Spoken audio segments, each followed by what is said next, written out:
Thank you for choosing Minority Alliance Organization meeting today. Today, we kind of want to have a little bit of a difficult discussion speaking on how we feel like there needs to be a ton more minority men step up within this fight for equality. Over the past year, even when we're speaking on the Black Lives Matter movement and how it actually was originated, it was originated by three women. And not to say it's nothing wrong with women actually pushing for these equality rights that we're asking for across the nation, but we have not seen the same from the side of the men in the minority communities actually stepping up and taking a leadership role in a lot of things that we're fighting for currently. Also, we kind of want to touch on a little bit of the issues going on in North Carolina, especially following the Andrew Brown shooting that occurred about 2 weeks ago now. And then kind of delving into the anti-protest bills being brought to state legislations across the country. Now, when we're speaking on the movement, Mark, and how black men are the ones being killed at an alarming rate when you're talking about police brutality. They're the ones facing, it seems, across the nation, the most police brutality, but they're the quietest voice in this fight for equality. How do you feel that, we can go about bringing more men into the movement to be able to fight for equality at the level that we should be from men within the actual community? So this is a kind of a tough one, starting off with, because we, not to say that, black men themselves haven't stepped up in the movement. Obviously, they have. You have you and I sitting here right now. We've seen, a lot of brothers out there doing some good things in the community. We've seen a lot of people in the marches. We've seen a lot of people in the protests. But what you will see as a common theme or as a common thread is when it's time to see someone on television, what you see are black women. And when there are interviews, what you see are black women. And even as a representation even in the current presidential administration, what you mainly see are black women. And again, I want to be careful and make sure that I'm saying, outright and out loud that is not anything against the women. I love the fact that, there are this many women in these roles and there are this many women getting this recognition. They deserve it. What I'm saying is that there needs to be more representation from our side of the fence. There are police brutality happening across multiple races and across both genders, but let's be clear, in America, this is a black male problem. And given the fact that it's a black male problem, it's getting these voices onto television, getting these voices out there known to the community, so that's the issue that we see here. Regardless of what the movement has been and what it's become and how it's evolved over the years, being able to stand arm in arm with black women and say in a united voice that, this is not acceptable, this is not what we want, we want equality, is a super important thing. And we talked about it earlier, the most well-known voices and most well-known names in the movement as far as black men are concerned are still, Al Sharpton, John Lewis, who just passed away.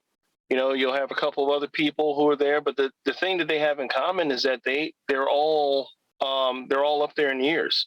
They've all been doing this a really, really, really long time, and their age and their connections to Dr. King and things like that may have a little something to do with kind of like an overwhelming above it all kind of appearance. But if I asked you to name someone under the age of 50 who is a large known black voice that someone will recognize, that someone whether you live in California or whether you live in Rhode Island, that that name or that that face, outside of Barack Obama, who would that be? I mean, that person isn't there. And so that's kind of where, what we're speaking on when it comes to this. We can definitely be able to lend even a more first person account.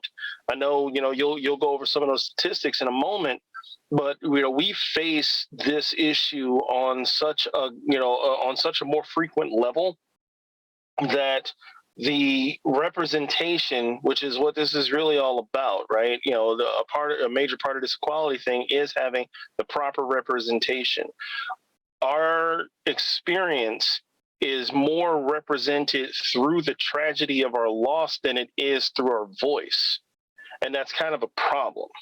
We need to be able to have the response in our voice and the response in our ability to stand there and articulate what the problems are from our perspective, the pressures from our perspective, and therefore the solutions from our perspective will have so much more of an impact.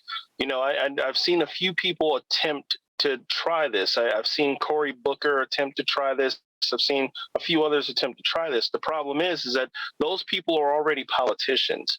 So there's a line that they can't cross as far as how you're going to represent that voice, how you're going to represent these problems, because they have their own careers, their own constituents to worry about.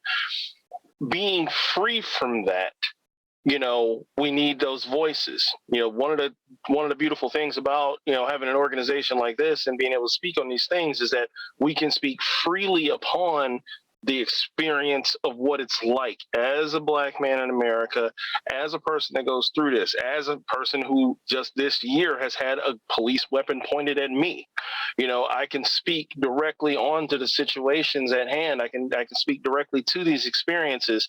And what we're saying is that along with the Black women who have been representing this movement and the voices that have been lent to this movement, that we would really like to see more of an elevation of men in these leadership roles as an activist and speaking on these roles, on television, on internet sites, on different, whether it be podcasts or vlogs or whatever the case may be, to be able to continue to push that message. And I think it would actually reach more Black men that way. So I think that's, when I think about this, I do believe that being able to get more voices out there is probably the key to, having true representation on this subject. Yes, sir. And even in that instance, as I stated earlier to you before we started, I came across the numbers, and it's 1 in 1,000 Black men that run the risk of, at some point in their lifetime, facing being shot by a cop, basically. And the peak ages for, these situations are between 20 and 35. So that's the age group that should even more be at the forefront of this movement and have the loudest voice in this movement. I think it's about time for a lot of Black men to hold other Black men accountable when we're talking about this movement and making sure that, reminding them this has more to do with us than we're giving off at the current moment. I know online every now and then you'll see somebody put up a post, but that's about as far as it goes.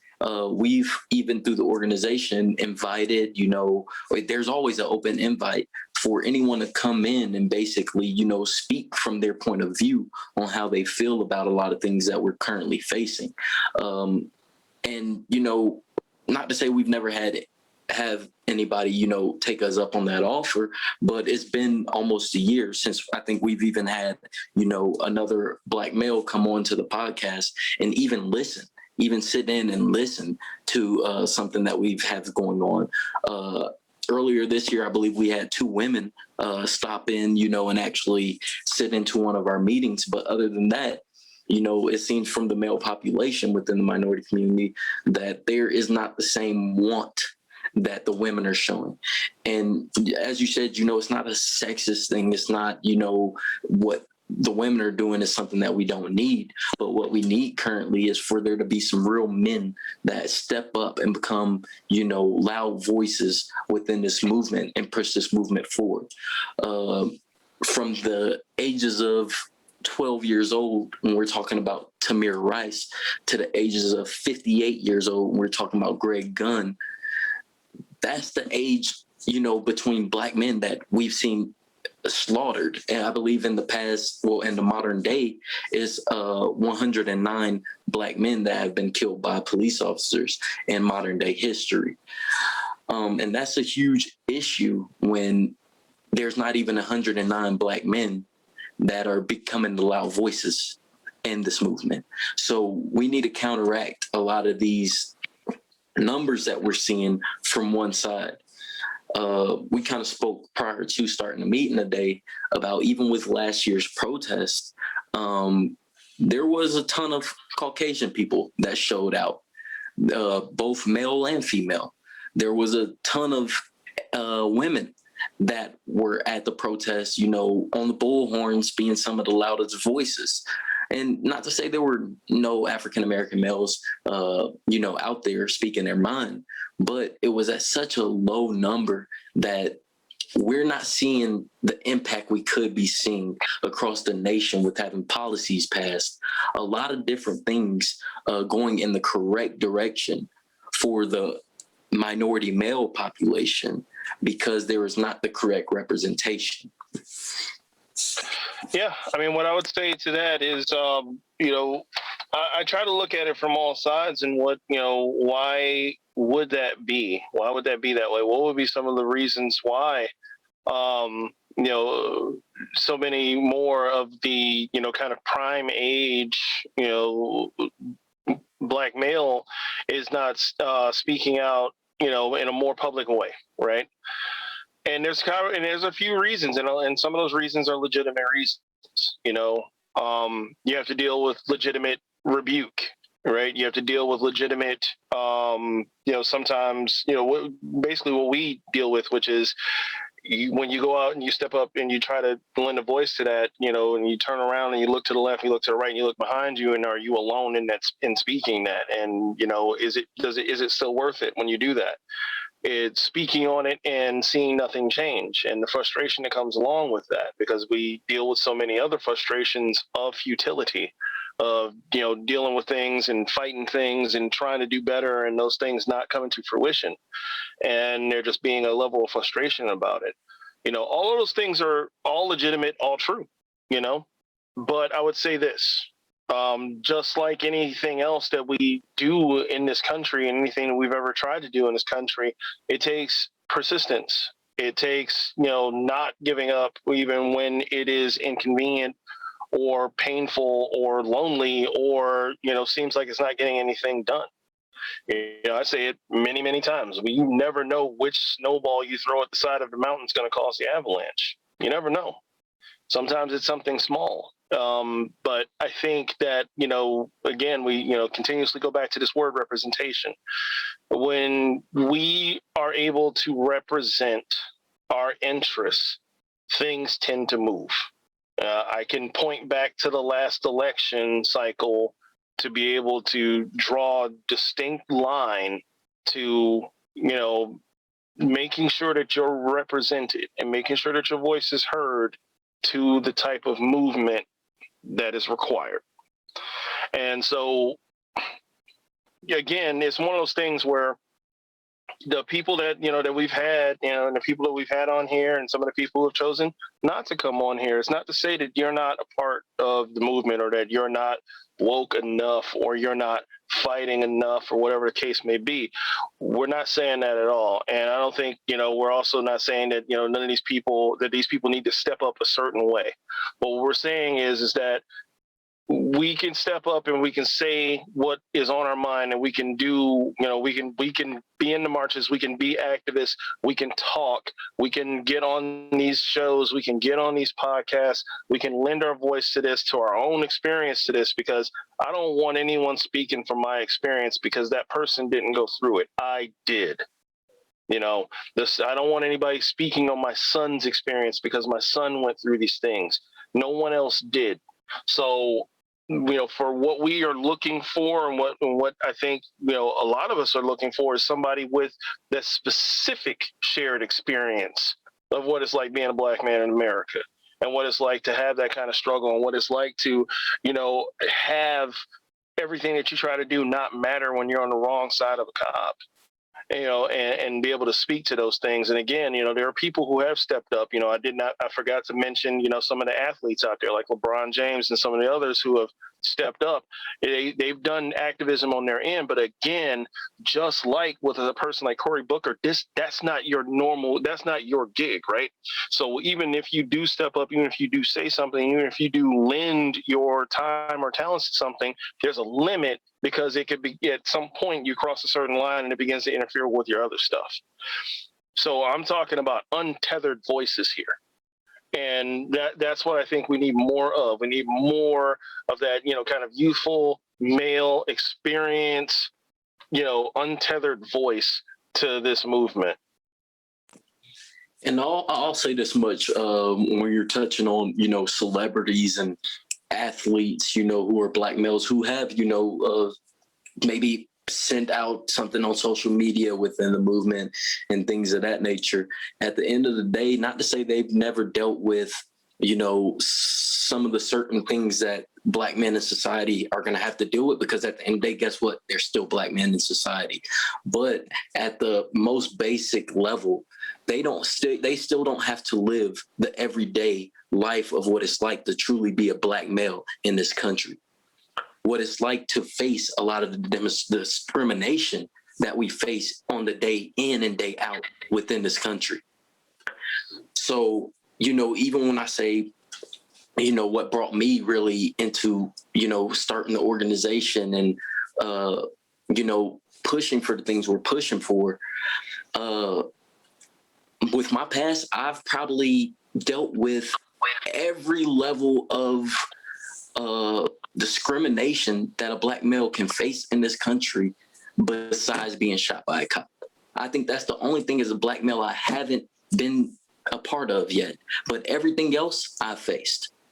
So it was more important to me to begin this fight and really see, at least somebody who comes from that cloth, who comes from that background, is speaking their mind about this movement. And this is not to down anybody who, is kind of on social media and they're posting, but they haven't really felt the urge to really, whether become a louder voice or, really get out and push for it. But I think that's where it comes into play, to where kind of how me and Mark do. Weekly, me and Mark are bouncing ideas off each other. Weekly, me and Mark are messaging each other. Weekly, Mark is holding me accountable. Weekly, I'm holding Mark accountable on continuing this movement. And that's between two black men at the level that we do it, and not say we get 1 million views, we get, everybody watching everything we're saying or doing. But I know if there's 100 more men that do what we're doing, then you'll start to see true change occurring around this country in a lot of ways that will affect minority men in the way that we need to be affected. Because when you're looking at 2 weeks ago, right after we're ending one case where minority male was killed, we're having to start 2 whole new cases of black men losing their lives. And where's the true passion and the movement amongst black men when they see this? We'll see it on TV, and a lot of us will pass it off as, man, that's life for us, instead of it's been life for us, but it doesn't have to be life for us.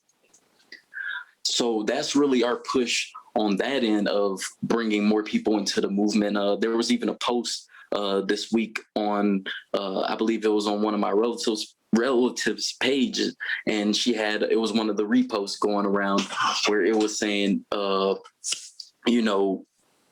more Black men need to get involved in the movement. And this is coming from a Black woman. I believe that Black women are even sitting back and waiting for us to step up in the movement the way that we need to and take charge.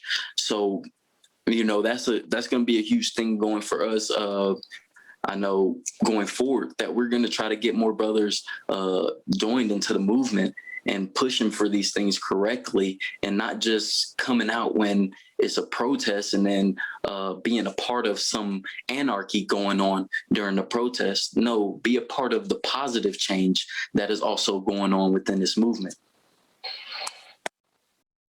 Absolutely. I would say, just to wrap that up, I mean, we've gone through what we've gone through, and you did what you did to start this organization, and I again, my own background, and I've faced some things in my time as well. I've been on, like I said, I've been on the wrong side of a cop twice, in my lifetime. And, so I know, I've had these shared experiences, and I wanted to lend my voice to this, and I wanted to lend, kind of my own thought process, kind of a solutions oriented thought process where we could speak on these issues and kick around different ideas about how things like this could be attacked, how things like this could be fixed. And the information exchange is free as far as the risk, but the reward is gigantic. So the more minds we can put to this, the better off we are. And I do believe that, that yes, that the women are waiting for more of us, to meet them at the top when it comes to this, to this movement. This didn't used to be an issue. When you go back to the 70s and you go back to movements like the Black Panthers and other movements, they, where the men were out front, so that we're not foreign to the subject. We've had it before. We can have it. We can definitely have it again, and we can have it in a digital age where we can reach more minds, reach more ears, reach more eyes, and actually have a little bit more of an influence. So I think that's something that we should definitely look at moving forward. Yes, sir. And kind of switching over to our next topic today that we kind of want to discuss. We're looking at the state of North Carolina, and currently the situation with Andrew Brown, and without the full transparency of the police body cam that has still yet to be released, which was actually determined by a judge today that they would not release it. With them not releasing it, these are things that we need to be attacking, because there needs to be 100% transparency from the state of North Carolina, especially in Elizabeth City right now, so that we don't have the level of unrest that we saw last summer, dealing with this issue. Apparently, Mr. Andrew Brown was driving away from officers. He was not even putting their lives in danger. And I think one thing we got to realize in these situations when we're talking about law enforcement, and I heard this come across this week, I'm pretty sure Mr. Andrew Brown has a family. I'm pretty sure Mr. Andrew Brown was a 40-year-old plus male. You had his license plate. Sometimes it's got to be a point to where there's another day. At some point, you're going to get him, but instead you guys take his life. It's just, I don't know. It's a tough situation when talking on that subject, because that's just a situation that shouldn't have occurred, period. You have a male who has both hands on the wheel, totally driving away, no weapon in the vehicle, and he ends up losing his life. And we just continue to see this over and over again. I know with me and Mark, last week, one of the tough things for us was we tried to touch on as many of these deaths that we keep seeing around the country. But when it's happening at this alarming rate, it becomes, not to say the same conversation we're having over and over again, but it does become like, where does it end, basically? And what we're asking for, when do the men in law enforcement and the women in law enforcement say, you know what, I see what's going on around the country. I'm not even about to pull my firearm out in this situation. I mean, I'll tell you, the hardest part about this is the repetitive nature of it. I seem to recall last week saying that, we go through so many of these instances, and that because there's so many of them, because there's been so much shady behavior that's gone on, that the police have no goodwill at all, no benefit of the doubt when it comes to their relations to the public in these police shootings. And here we go again, right? We know for a fact that, there were, shots to the shoulder and the fatal shot to the back of the head. No officer has ever been in mortal danger of a person fleeing from them. There's also the fact that the family did a press conference right after seeing footage, and they were told that there were 30 seconds worth of body cam footage and only 20 seconds were shown. So it leads one to believe, leads one to question what happened in those other 10 seconds. It also leads one to ask why the body cam footage would not be released. Because again, it doesn't really matter what the tagline is or what the press release is that, we wanted to protect the identity of the officers. Well, that doesn't fly, because number one, anybody with a computer can find out who the officer was. Every other time that we have one of these shootings, if there's an issue where it's going to go to court, or if there was an arrest, if the officer gets arrested, or if they're sued, or if the police department is sued, we end up finding out who these officers are. So that body cam footage is not to protect the officer's identity. The officer's identity won't be a secret very long. So again, it comes back to why would someone ban it? And the only logical explanation is that the footage would be prejudicial if people saw it, because we're going to see something and come to a reasonable conclusion that should not have happened, and we're going to want to know why this officer isn't arrested and charged. What we know for a fact is that you could have you had, again, like you said, you had this man's license plate, who this man is, you could have gone and get him. Again, I haven't seen any of that footage yet of someone trying to flee from the cops, or someone trying to get in their car and take off from the cops, and the cop just look over, aim down, and shoot their tire. These things don't happen. What I don't hear about is any effort to de-escalate the situation. And when we're asking about what's going on with these situations, it begins to look less and less like these are isolated incidents, and more like this is a systemic thing that they do, and that they have no intention on ever changing it. Because even with the shootings that we've seen, and even with the videos that we've seen, and the body camera footage that we have seen, and the court cases we have seen, and Derek Chauvin getting convicted, and all the other things that we've seen, there's no break in the action. This continues. This happens over and over again.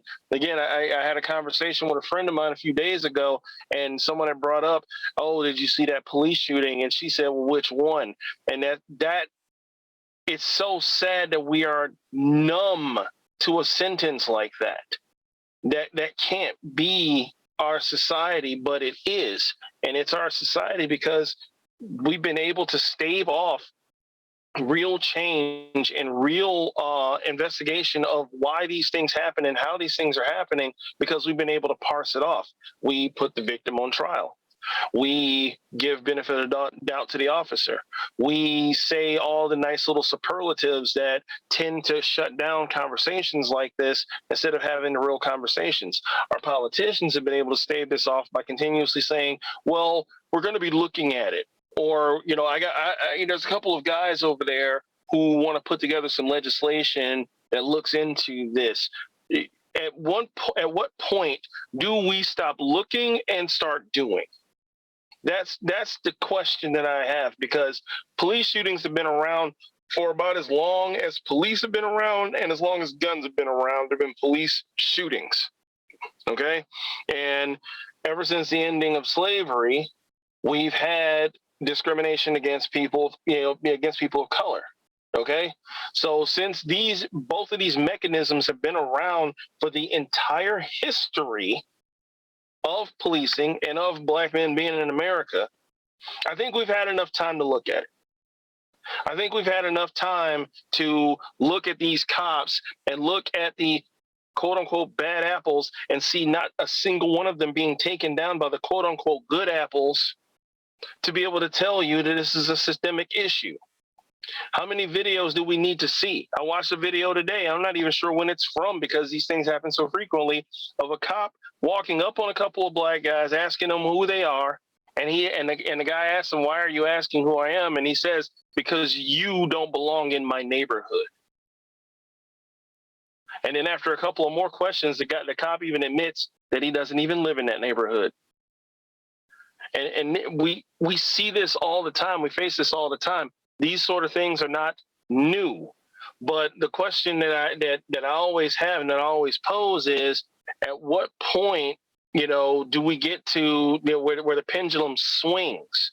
It's been real easy over the course of 2020 to kind of blame the protests and to kind of blame the parts that get out of control, to blame the looting and things like that, and to blame the victim. And even when the officer was convicted, there's a certain amount of blaming that went on.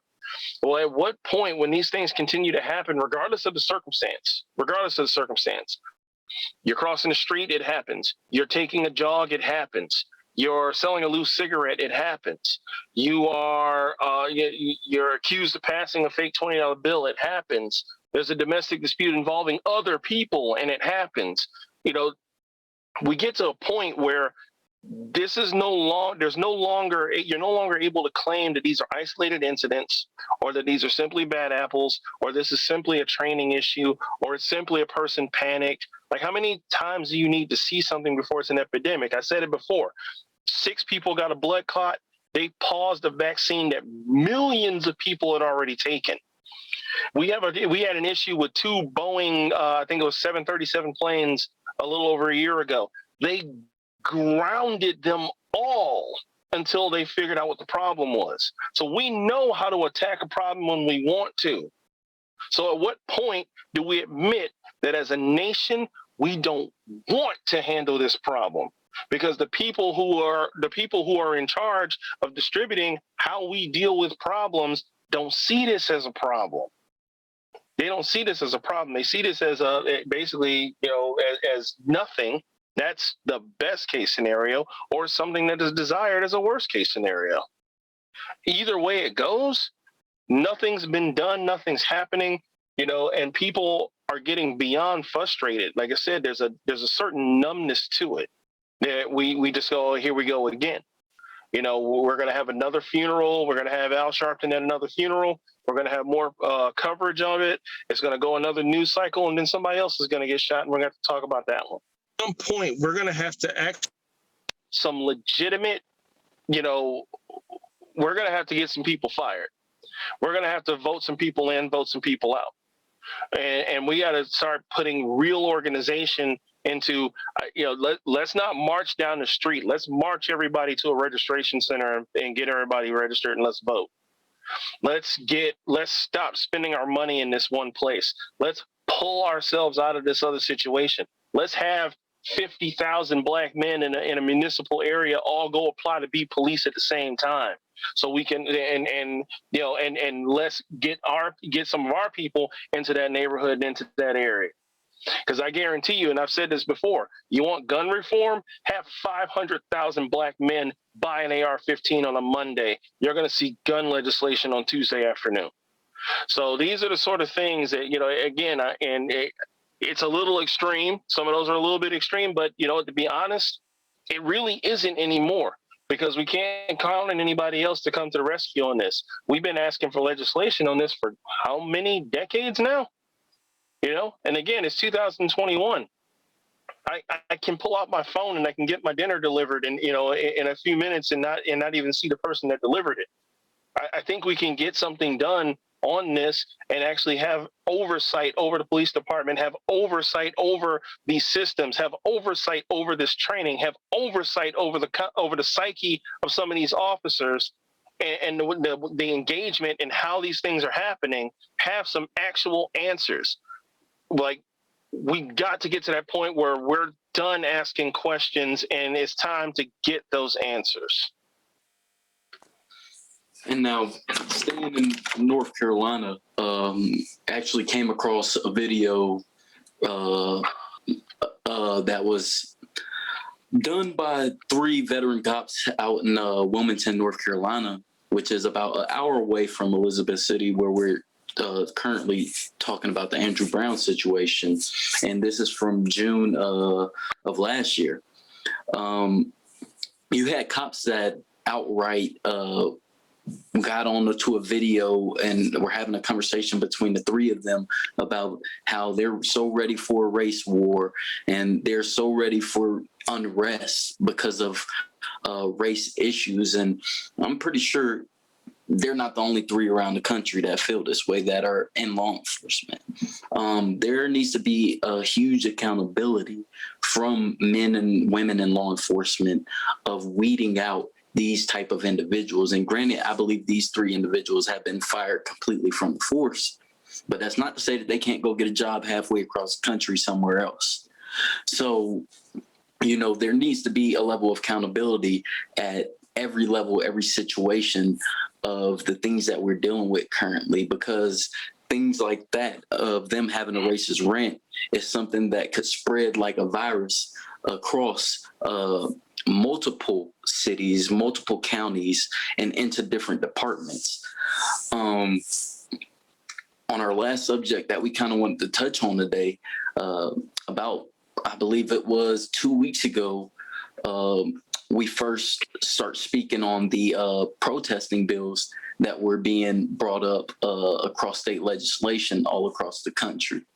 Now we're looking at 34 states currently with about 80 anti-protest bills being discussed right now. In Florida and Oklahoma, there have been laws passed for immunity for drivers who hit protesters after a lot of the things we were seeing last year. I believe there was a man that fell off of an overpass who was protesting, and then you had a trucker hit him out in Oklahoma. And they're only making it easier, especially in a lot of Republican strongholds, for people to actually not be able to protest correctly.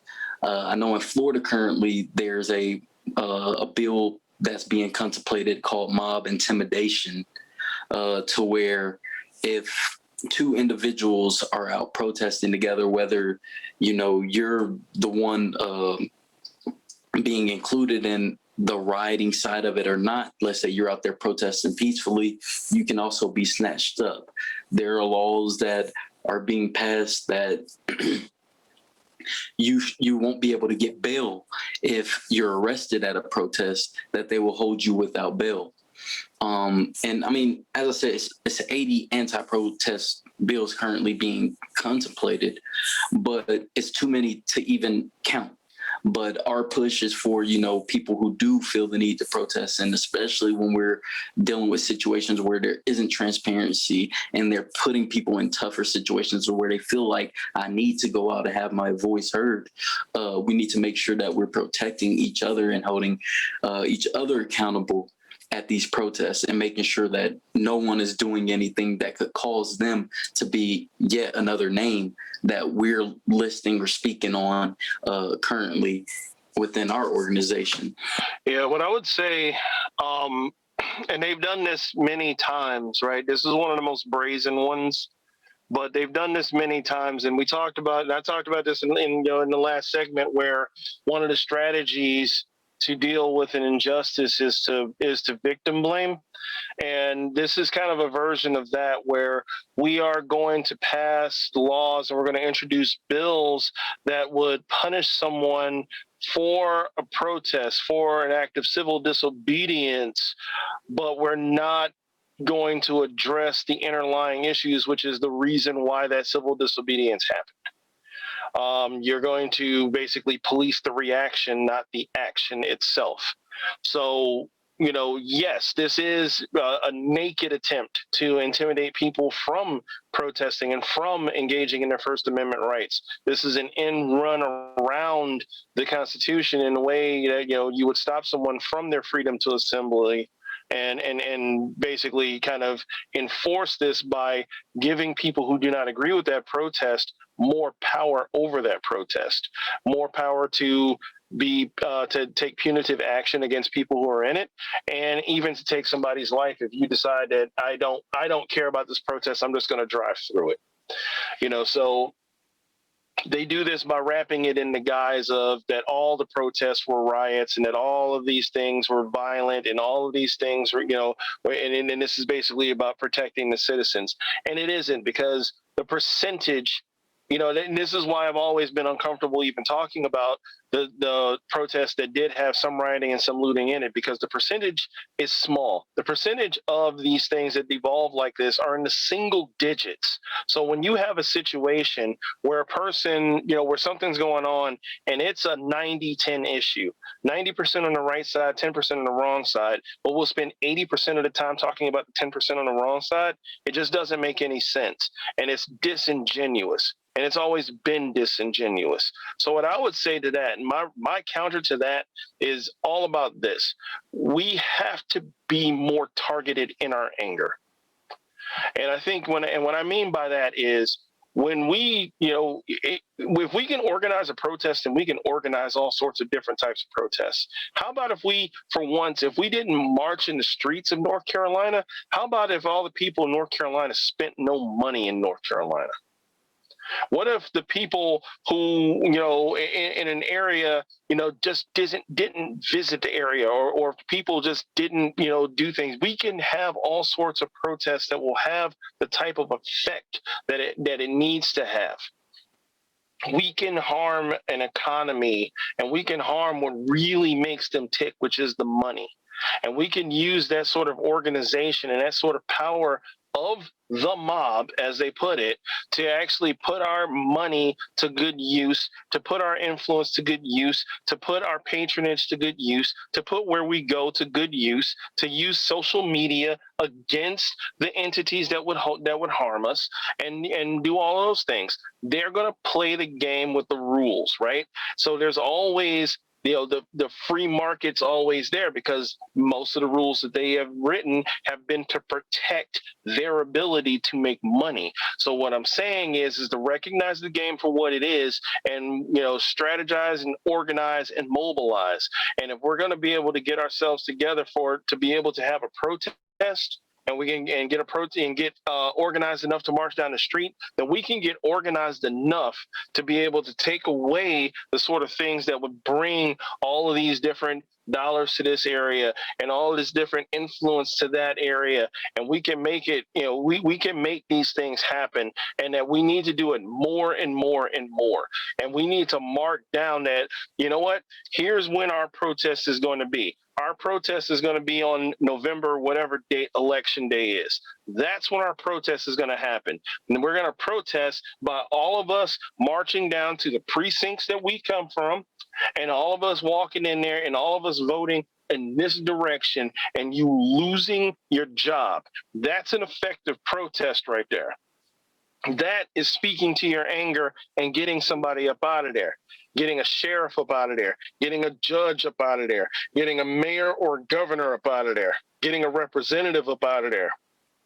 Identifying these people and making sure, get people to put in $1 here or there, and get 50,000 people to put in $1 and put up a 2-year-long ad campaign about the representatives that put these anti-protest bills into effect. Who introduced the legislation? We don't know that guy's name. We don't know that lady's name.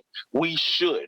Those people should be plastered all over everywhere to show that these people are not a part of democracy, and that these are undemocratic people taking away your right to assemble.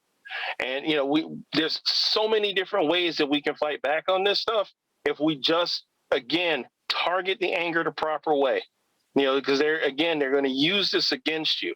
All these different things that are going on that cause this type of anger, and that cause the type of protest that we needed to see. And we saw them, and they were transformative. But you're able to, again, demonize that other, that smaller percent, show all the footage of that, and then pass laws based on that footage of that small percent in order to harm your larger percent, because that's what that was all about in the first place. And at this point, because they have no agenda, they have no legislative wins, they don't care about the subject matter that had you out there protesting in the first place, they have to attack your reaction. So that, we have to recognize these things for what they are and deal with them accordingly. That is my only message to any activist and anybody who would organize any of these things, is to recognize this for what it is and target your anger accordingly. Yes, sir. Even when we take a look back at the 1960s and 70s, the way that protests were kind of done then, they were kind of, geared specifically to accomplish a specific reason. We're talking about sit-ins, we're talking about freedom rides, they were protesting with a purpose. They weren't just out, walking in the street trying to make noise, carrying a picket, things of that nature. They were actually trying to get things accomplished by their protesting ways. They were strategizing amongst themselves before they even went out on these protests, on if this happens, if somebody is hurt, if we go into a situation where they release dogs or open up fire hose on us, that this is how we're going to react. Their protests were strategized. They were planned out in advance. They weren't just, today we're going to go out and protest, and not say they weren't ever, but 9 times out of 10 it wasn't. We're not just going to go out and protest today. It was a long thought out situation. So I think especially when we're doing a lot of this protesting, because we're looking at the protests from last summer, as I said a few weeks ago, it's not going to be the same this time around. When you go out and protest, there are going to be a lot of restrictions. There are going to be a lot of laws put in place that make it harder for you to have your voice heard. So a lot of these things need to be correctly organized and set up to attack, as Mark said, what's the issue that we're going out to attack today? What are we trying to accomplish? And there needs to be accountability amongst everybody who's out there participating in these events. And that's the only way, that is the best counter to, the situation of these states bringing a lot of these things, a lot of these bills to the forefront currently. Even on top of that, there needs to be eyes on these local representatives who are actually passing these laws and things of that nature, who are actually in legislation pushing for these laws. And these are the people who need to be weeded out when we come around again for next election season. So you need to be keeping a close eye on your state and their anti-protest bills, because it could change in a day going forward. So you need to make sure that you're in a safe position when you're ready to go out and protest going forward. Yeah. Imagine, because it all comes down to strategizing, organizing, and mobilizing. Imagine a city, that has, the capital city of a state that puts in a bill like this. And imagine people organizing a freedom ride where people were getting rides to work and nobody got on the city bus system and nobody got on the municipal train system, and you bankrupted their bus system. Imagine if you had people who knew where one of these guys' campaign rallies were going to be, and you were able to rent space next door, and you were able to get a bigger crowd than the crowd that he had, to drown out the noise and to talk about what's really going on in that area. And every time they set up a protest, they set up a rally, you had a rally. Imagine if you were able to get every billboard within 200 yards of a state capitol that told you the names of the people who put in anti-protest bills that harmed your community. Imagine being able to do all of these different things. Like these are the things that you can't stop, because these are, although you can go and you can put in an anti-protest bill, you know what you can't do? You can't attack the free market. And the free market is the thing that they have, done so much to try and protect. But that sword cuts both ways. And with social media and the power of the mob itself, with that number of people being able to decide what they're going to do do, how they're going to do it, where they're going to put it. All it needs is a little bit of a sharpening, a little bit of an aim on where you're going to put that, and you change the calculus of this whole thing, and you render it powerless, because the only thing that they've gone out of their way to protect can be used against them. This is the reason why they're so panicky and stunned about some of those corporations who decided not to assist with certain things, or to, have Major League Baseball pulled out of their All-Star game and things like that. And it kind of throws them into a bit of a panic, because they will jump to the words like cancel culture and things like that, because there's nowhere else to go, because that's the free market. They call for boycotts all the time. I've seen many people, destroy their coffee machines and burn their Nikes. Well, Nike already had your money. That's the funny part. So the free market cuts both ways. And if we remember that, since there's so many of us spending our money, and using our time, and using their devices, and using their modes of transportation, and using their websites and all these other things, if we remember our power and use our freedom to assemble in the ways that are not listed in those, in these legislative attempts that they're putting out there, we can move some mountains here, and we can definitely put them in a situation where not only do they stop doing stuff like this, but they never do it again. Because the more we go out there and we change the direction of the way things are going, the way things have been, the more we demand change, the more we demand things be different and better, the farther they're willing to go, and the more naked they are in their attempts to quell that. So it's just that we need to recognize this. It's no longer on them to not do it. It's what they do. It's on us to recognize it and do something about it to change it. I definitely agree. And wrapping up today and going over a couple things we got going on through the organization currently, there's still the contest that we have going up until next month. I believe we're probably going to extend it, a little bit longer. And we look forward for more people actually taking us up on a lot of opportunities that we're offering through the organization. Our contest currently would allow you the opportunity to actually win an Ancestry DNA kit, Ancestry.com DNA kit that we will send to you personally, and be able to figure out a little bit more about your heritage, which is one thing through our organization we're really huge on, is helping minorities across America actually figure out their true heritage and how that can change a lot of the ways that you even think about yourself, the way you view yourself once you learn your true ancestry and where you come from. We feel like that will make a huge difference in a lot of things that we're facing currently, because especially in America, a lot of minorities over the years have been mixed in due to slavery,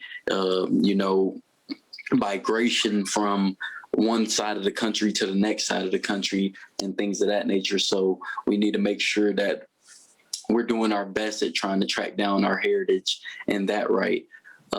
We also offer through the organization currently with our Monday segments, there's the crypto side where, whoever wants to be a part of the crypto side that we've got going on, and kind of our push for minorities is to learn financial literacy for ourselves going forward, because that's one of the biggest things that's impacting us with this fight for equality currently, is we don't even have economical equality, which is the first thing that we have to reach, I believe, before we even see a lot of the other equality that we're asking for across the board.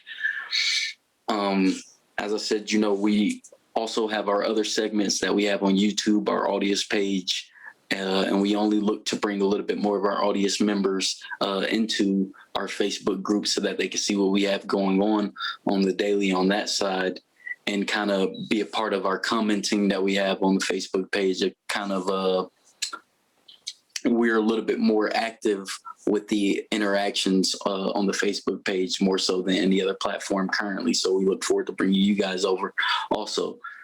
No, I mean, I would say, you covered it, covered it very well. Again, this is a thing, equality is a participation sport. We're going to make it together or we're not going to make it together. And we want, all we really want and all we really are ever asking for is for people to jump in. I don't need to tell anybody that we're in a fight for our own equality and then sometimes in a fight for our own lives and our ability to live in this country. I think everybody that joined this group knows that. So that being the case, it really comes down to being able to take a little bit of a moment out of your day and out of your time to continue to push for those things that brought you into such a movement. The equality is going to take constant attention from all of us because it's taken constant attention to take it away from us. The people who want to keep things as status quo, they have systems on top of systems on top of systems that are dedicated to making sure that their status quo stays that way. In order to disrupt it, we're going to have to be equally dedicated as those who are dedicated to keeping it in its current form.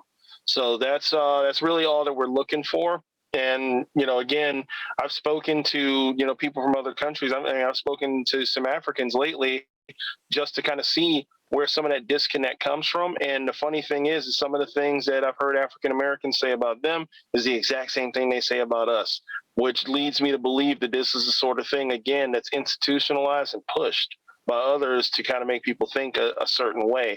And it helps to do the one thing it was meant to do, and that's divide. If we can ever turn that around and unite, again, there's nothing we cannot do. There's nothing, no mountain we cannot move. And we just have to realize our power and seize it.